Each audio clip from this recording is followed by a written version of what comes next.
আল্লাহর নবীর হাদিসগুলো তালাশ করলে খবর পাওয়া যায় শেষ যুগে খোরাসান থেকে একদল অশ্বারোহী বাহিনী তৈরি হবে। সেই খোরাসান আজকে ওই মাটিতে, যেই মাটিতে আমেরিকার পতনের ইতিহাস রচিত হয়েছে। ধারণা করা হচ্ছে আল্লাহর নবীর ভবিষ্যৎবাণীর সেই অশ্বারোহী বাহিনী তৈরি হয়ে গেছে, যাদের হাতে সারা দুনিয়াব্যাপী কালেমার পতাকা উড়বে।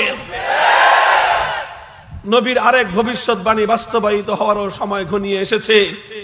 সেটা হলো এই ভারতবর্ষে, এই গোটা ভারতবর্ষে একটা মহা লড়াই হবে। অনেকবার হয়েছে ভারতবর্ষে ঈমান আর কুফরির লড়াই, হক আর বাতিলের লড়াই। অনেক হাদিসের আভাস চূড়ান্ত আরেকটা লড়াই হবে। সেই লড়াইয়ের এক পক্ষে তারা থাকবে যারা ঈমানে বিশ্বাসী, আরেক পক্ষে তারা থাকবে যারা শিরককে বিশ্বাস করে। এক পক্ষে তারা থাকবে যারা তাওহীদপন্থী, আরেক পক্ষে তারা থাকবে যারা শিরকপন্থী। এক পক্ষে তারা থাকবে যারা ঈমানদার, আরেক পক্ষে তারা থাকবে যারা বেঈমান। এক পক্ষে তারা থাকবে যারা গরুর দুধ খায়, আরেক পক্ষে তারা থাকবে যারা গরুর মুত খায়। ইনশাআল্লাহ এটা নবীর হাদিসের আভাস পাওয়া যায়, এবং এটাও পাওয়া যায় সেই চূড়ান্ত লড়াইয়ে বিজয় হবে তাদের যারা গরুর দুধ খায়। চূড়ান্ত সেই লড়াইয়ে বিজয় তাদের হবে যাদের হাতে কালেমার ঝান্ডা থাকবে। কাজেই যতই আস্ফালন করুক না কেন, ভয়ের কোনো কারণ নাই। আজকে গোটা ভারতবর্ষের মুসলমানদের বিরুদ্ধে একটা অঘোষিত ক্রুসেড শুরু করেছে তারা। ভারতের 25 কোটি মুসলমান, বাংলার 16 কোটি মুসলমান, আফগানিস্তানের 5 কোটি মুসলমান, পাকিস্তানের 20 কোটি মুসলমান, প্রায় 125 কোটি মুসলমান এই অঞ্চলে বসবাস করে। 125 কোটি মুসলমানের ভাগ্য নিয়ে ছিনিমিনি খেলা শুরু করেছে গুজরাটের কসাই।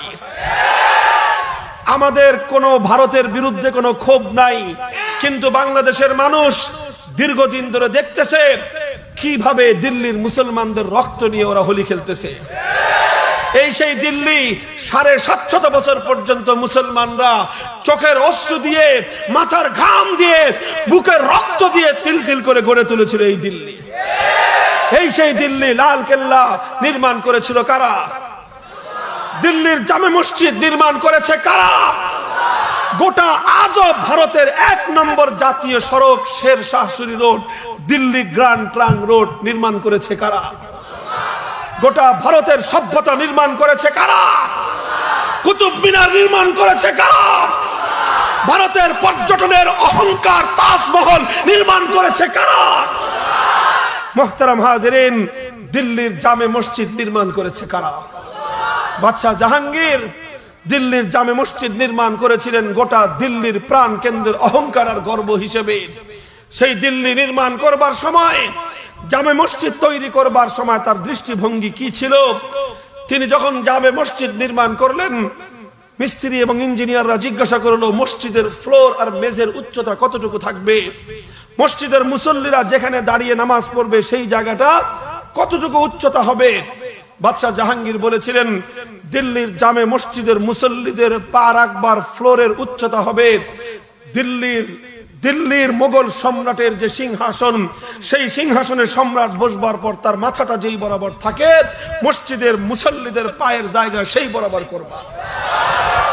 মুহতারাম হাজিরিন, একটা ঘটনা, এটা একটা ঘটনা কিন্তু 1000 বছরের ইতিহাস স্মরণ করায়।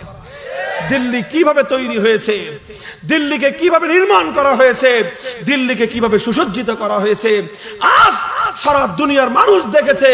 সেই দিল্লির মসজিদের মিনারের উপর থেকে মুয়াজ্জিনের আজানের মাইক ভেঙে ফেলে দিয়ে সেই মিনারের উপর হনুমানের গেরুয়া পতাকা উত্তোলন করা হয়েছে। এগুলো হৃদয়ে রক্তক্ষরণ। মুসলমানদের মেয়েরা, যুবতী মেয়েরা, নারীরা তাদের ভয়ার্থ চেহারাগুলো যখন মিডিয়ার মাধ্যমে প্রকাশ পায়, দেখলেই বোঝা যায় ওরা আতঙ্কগ্রস্ত।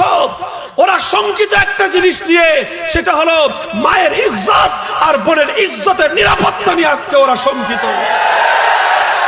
ও মুসলমান, এই সেই দিল্লি, যেই দিল্লিতে আমার বোন আর তোমার মায়ের ইজ্জত আজকে প্রশ্নবিদ্ধ। অথচ এই দিল্লিতে বাদশা জাহাঙ্গীর এক হিন্দু রমণীর ইজ্জতের হেফাজত করতে গিয়ে রাতের অন্ধকারে এক মুসলিম সন্ত্রাসীর কল্লা উড়িয়ে দিয়েছিল।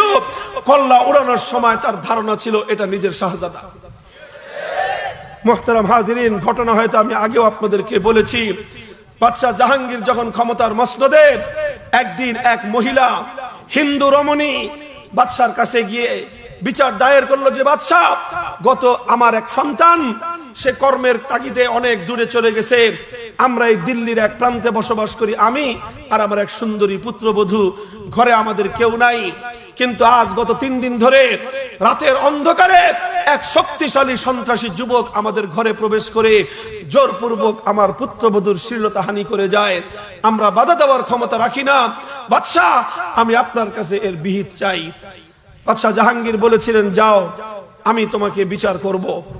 মুহতারাম হাজিরিন, পরের দিন রাতের অন্ধকারে সেই যুবক যখন ওই হিন্দু মহিলার ঘরে প্রবেশ করে, নির্ধারিত সময়ের আগেই বাদশা জাহাঙ্গীর তরবারি নিয়ে সেই ঘরের মধ্যে গিয়ে অন্ধকারের মধ্যে লুকিয়ে আছে। অন্ধকারের মধ্যে দরজার আড়ালে লুকিয়ে আছে। রাত যখন ঠিক ওই সময়টা গভীর প্রহর হয়েছে, দেখে একজন শক্তিমান যুবক, তাগড়া যুবক ঘরের মধ্যে প্রবেশ করছে। যখন ঘরের মধ্যে বেগানা এক নারীর ঘরে আরেক পুরুষ প্রবেশ করছে, আর কোনো বিচারের প্রয়োজন হয় না, আর কোনো সাক্ষী সুবুতের প্রয়োজন হয় না। বাদশা নিজের চোখে এই দৃশ্য দেখে নিজের উন্মুক্ত তরবারি দিয়ে একটা আঘাত করেছে, দেহ থেকে শির উচ্ছেদ হয়ে গেছে। দেহ থেকে শিরটা উচ্ছেদ হওয়ার পর তিনি প্রদীপ জ্বালালেন। প্রদীপটা জ্বালিয়ে সেই কর্তৃত মস্তকের চেহারার দিকে তাকালেন। চেহারার দিকে তাকানোর সঙ্গে সঙ্গে সজোরে আল্লাহু আকবার বলে আল্লাহ পাকের শুকরগুজারি আদায় করলেন, আলহামদুলিল্লাহ বলে শান্ত হলেন। শান্ত হয়ে এবার ওই মহিলাকে বলতেছে, মা একটু পানি দাও। যখন পানি এনেছে, গটগট করে এক জগ পানি পান করছে তো করছেই, মনে হয় 3 দিন যাবত মনে হয় পানি পান করে না। মুহতারাম হাজিরিন, ঘটনাগুলো সবই রহস্যময় আচরণ ছিল। মহিলা জিজ্ঞাসা করলো, সম্রাট, আপনার এই আচরণগুলো বুঝে আসলো না? ঘরে এসে প্রদীপ নিভিয়ে দিলেন, অন্ধকার ঘরের মধ্যে আপনি হত্যাকাণ্ড করলেন, অতঃপর প্রদীপ জ্বালিয়ে কর্তৃত মস্তকের দিকে তাকিয়ে এত আনন্দিত হয়ে উঠলেন, আর এরপরে পানি পান করে মানুষ, কিন্তু এইভাবে তো পানি পান করতে আমি দেখি নাই কাউকে। এত পানি কেন আপনি পান করলেন? রহস্যের উদ্ঘাটনটা কি? বাদশা বলল, তুমি যখন আমাকে বিচার দিয়েছিলে তোমার সুন্দরী পুত্রবধূর শ্লীলতাহানি করে কোনো এক যুবক, আমার মনে হয়েছিল কার সাহস হতে পারে এই দিল্লিতে মোগল সম্রাট জাহাঙ্গীরের শাসনামলে আমার শহরে এক নারীর ইজ্জতের উপর আঘাত করে, এক নারীর ইজ্জত লুণ্ঠন করে, এমন দুঃসাহস কার হতে পারে? আমার মন বলেছিল এই দুঃসাহস হয়তো আমারই কোনো শাহজাদার হবে, আমারই কোনো সন্তানের হবে। ক্ষমতার দম্ভে, শাহজাদা হওয়ার অহংকারে, বাদশার ক্ষমতার প্রভাবে সে হয়তো এই কাজ করে, এটা আমার ধারণা ছিল।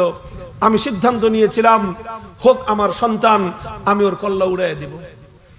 এজন্য আমি উন্মুক্ত তরবারি নিয়ে গিয়ে প্রথমে প্রদীপ নিভিয়ে দিয়েছি, কারণ যদি আমার আশঙ্কা অনুযায়ী সেটা আমার সন্তান হয়, তাহলে সন্তানের চেহারার দিকে তাকিয়ে গর্দানের মধ্যে তরবারি মারতে গেলে পিতৃ স্নেহ আমার আর সন্তানের মধ্যে প্রতিবন্ধকতা তৈরি করতে পারে, তখন হয়তো আমি আর তরবারি দিয়ে তাকে আঘাত করতে পারবো না।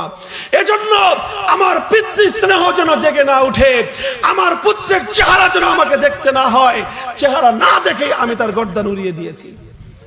যখন ঘটনা শেষ, এবার তো আর তার পরিচয় জানতে কোনো সমস্যা নাই, সন্তান হলেও কাম তো শেষ। প্রদীপ জ্বালিয়ে দেখলাম চেহারাটা কার, চেহারাটা দেখলাম যে না, সে আমার কোনো সন্তান নয়। আমি আল্লাহর শুকরগুজারি আদায় করলাম যে আল্লাহ, তুমি সম্রাট জাহাঙ্গীরের সন্তানদেরকে এই কুকর্ম থেকে হেফাজত করেছো। পানি পান করলাম কেন এমন জানো? ক্ষুধার্ত পিপাসার্ত উটের মতো।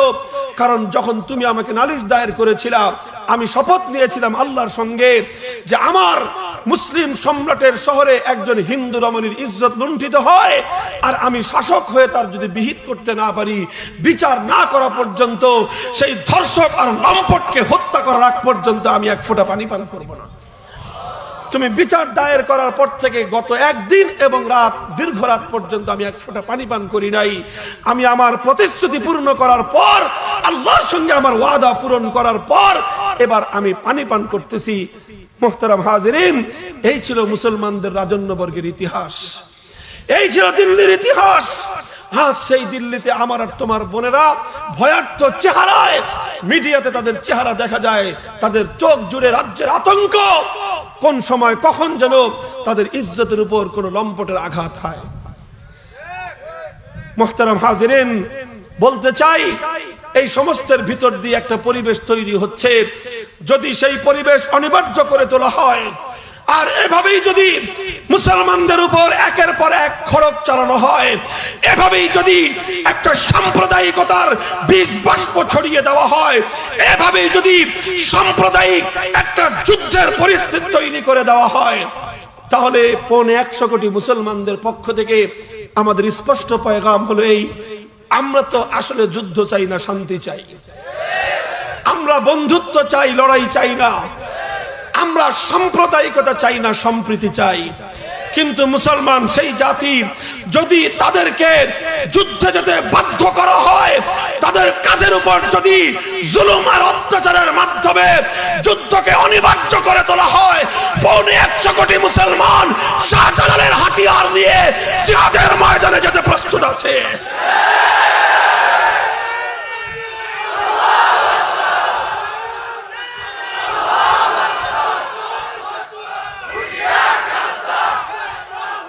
ফাঁসি ফাঁসি ফাঁসি চাই।